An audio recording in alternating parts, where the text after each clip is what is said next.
नमस्कार दोस्तों, हमारी आज की कहानी है। आखिर सास और पति ने ऐसा क्या किया कि बहू को मजबूर होकर बेचने पड़े गहने। तुम्हारा दिमाग खराब हो गया है जो अपने सारे गहने बेच रही हो। इतने में तो हम श्रेया की शादी कर देंगे। फिजूल खर्ची के लिए गहने क्यों बेचने? सारी अकल कहाँ बेच दी है तुमने? तन्मय चीखते हुए बोला। तन्मय की आवाज सुनकर रिंकी के हाथ रुक गए।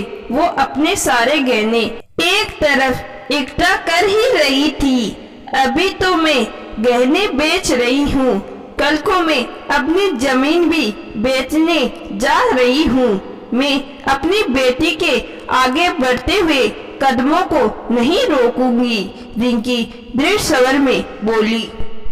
तुम पागल हो गई हो क्या? जमीन भी बेच दोगी तो हम खाएंगे क्या? दोनों लड़कियों की शादी भी तो करनी है। कैसे होगा सब? मेरी नौकरी से खर्चा आराम से चल रहा है। जमीन से होने वाली इनकम तो बस इधर उधर बंटने में ही खर्च हो जाती है। कहकर रिंकी ने अपनी सास की तरफ देखा। बेटा, तू बेकार ही इसको समझाने की कोशिश कर रहा है, ये नहीं मानने वाली। सास मेरी तरफ तो ऐसे देख रही है जैसे मैं अपने ऊपर कुछ खर्च कर रही हूँ। दोनों छोरियों को पढ़ने भेज रही है।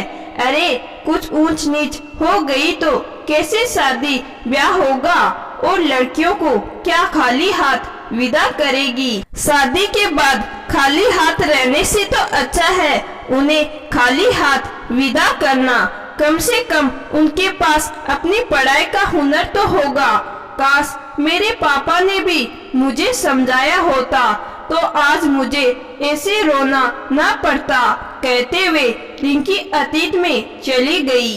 आज से 22 साल पहले जब उसने ग्रेजुएशन किया था, आगे और पढ़ना चाहती थी। बहुत मन था कि वकालत पढ़ ले, लेकिन उसी दिन पापा ने फरमान सुना दिया कि आज लड़के वाले आ रहे हैं रिश्ता पक्का करने।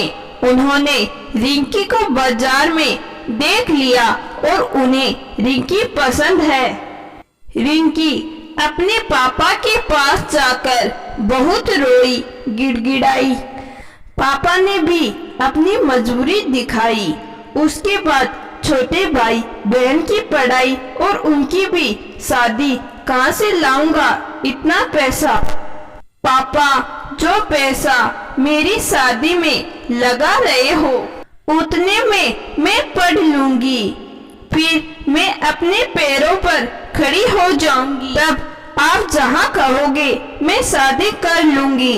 लेकिन शायद पापा को मेरी काबिलियत पर भरोसे से ज्यादा समाज का डर था कि लोग क्या कहेंगे, और मेरी शादी तन्मय से हो गई। जो गहने माँ ने स्त्री धन कहकर दिए थे वो तो मेरे कभी हुए ही नहीं थे। सास ने सारे गहने लेकर अपनी तिजोरी में रख लिए, कभी पहनने को भी नहीं मिले। जमीन का एक छोटा सा टुकड़ा पापा ने मरते समय मेरी दोनों बेटियों के नाम किया। तन्मय का बिजनेस कभी रफ्तार पकड़ ही नहीं पाया। हमेशा ससुराल में स्वाभिमान को कुचलकर जीती रही। ससुर जी के जाने के बाद घर में खाने की भी दिक्कतें शुरू हो गई। तब रिंकी को एक स्कूल में नौकरी मिल गई, जिससे धीरे धीरे घर का खर्चा चलना शुरू हुआ। फिर रिंकी को जब पापा से जमीन मिली तो उसे किसी किसान को खेती पर दे दी। जब घर के हालात थोड़े सुधरने लगे थे, लेकिन सासू माँ ने फिर अपना खेल शुरू कर दिया। जमीन से होने वाली आय धीरे धीरे अपने कब्जे में लेनी शुरू कर दी। जो अपनी लड़कियों को दे लेन के नाम पर खत्म हो जाती। काफी समय बाद जब रिंकी को होश आया तो उसने सबसे पहले अपने गहने सासू माँ से वापस मांगे। बड़ी मुश्किल से उसे गहने वापस मिले। आज दोनों जुड़वा बेटियां फिर उसी दोराहे पर खड़ी है, जहाँ एक रास्ता उसकी शादी की तरफ जाता है तो दूसरा रास्ता उन्हें इंजीनियर बनने की तरफ जाता है।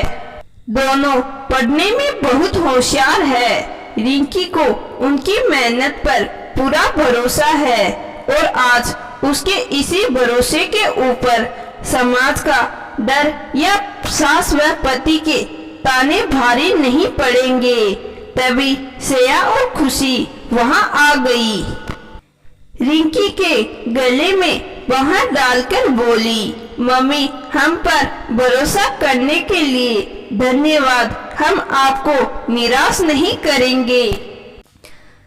आपने अपनी जीवन भर की जमा पूंजी हमारे ऊपर लगाई है, इसे वापस भी हम दोनों ही लाएंगे। ये आपसे हमारा वादा है। बेटियों के आते ही रिंकी वर्तमान में वापस आई। पिछले सालों का कड़वा अनुभव कर लिया था उसने।